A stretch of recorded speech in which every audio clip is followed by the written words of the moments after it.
Did you watch the new Demon Slayer movie? Have not seen you talking about it. I did watch the newest Demon Slayer movie, and I don't really have anything substantial to say about it that I guess hasn't already been said. It is Demon Slayer. It is pretty much everything you would expect from Demon Slayer, right down to the tropes that Demon Slayer itself has established, which we've talked about on Trash Taste before. There is this moment where this thing happens, and it's just like, they're doing the thing again. They're doing the Demon Slayer thing again. I think the biggest thing is that Demon Slayer be demon slaying. I mean, at this point, Demon Slayer is everything. Demon Slayer does very, very little to surprise me, and that's not a bad thing at all.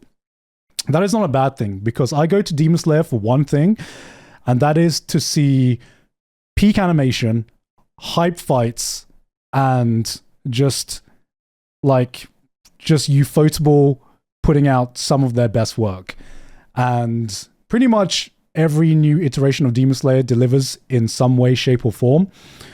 I think the one demerit to this movie as a movie experience is, oh my god, it is just so long, man. It is, god damn, it is long, and it feels long. It is 2.5 hours, and it really does feel like 2.5 hours.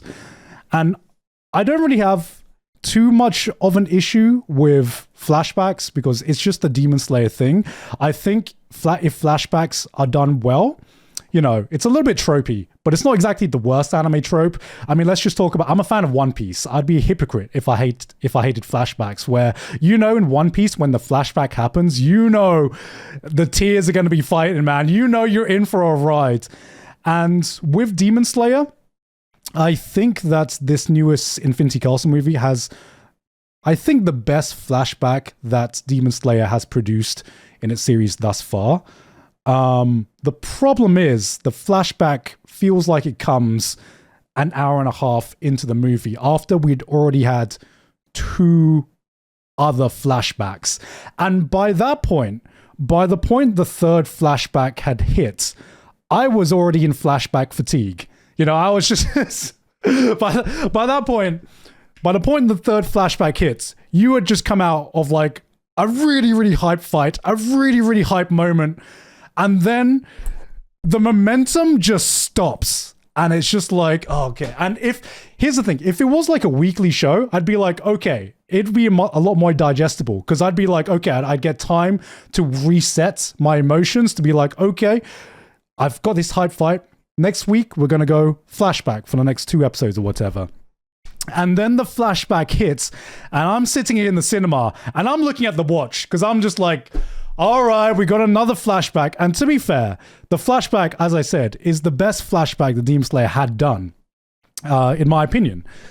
The problem is that it's just so long that it just took me out for like a little bit. And when you get to the end of the flashback, and when it gets to where it wants you to go, I do think that it hits all the emotional beats.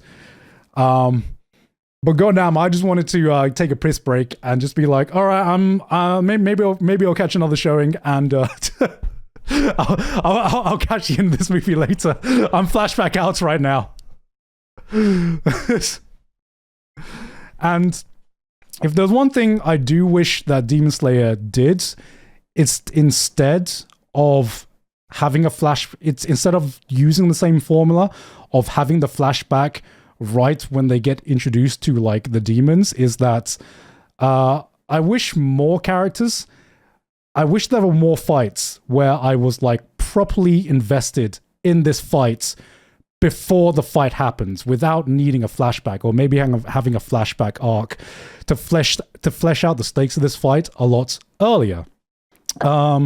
Because I will say, the first 2 fights, I did enjoy, but it did require that flashback to get me invested, because you go into the fight, and you're just like, why am I invested in this fight? You know?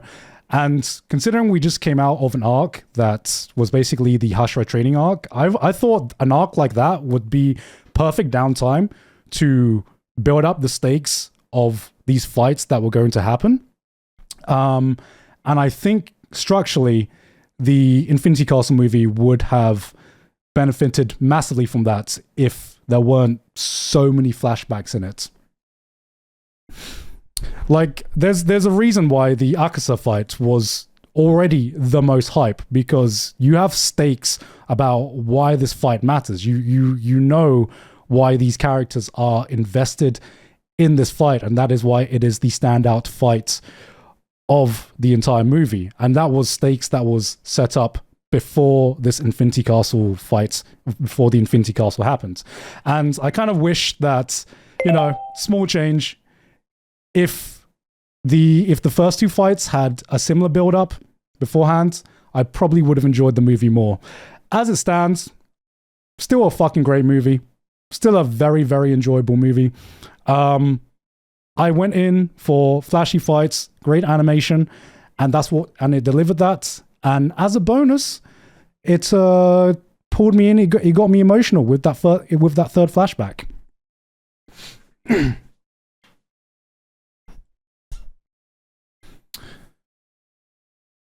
I will say my most hype moment of the whole movie, though, was wasn't even in the third fight. Even though the third fight had the best like animation, damn. The time I got the most hype was in the second fight, and it was just one moment. And that is the singular most time I got the most hype. Bro, and it only took like one line as well. It also took one line.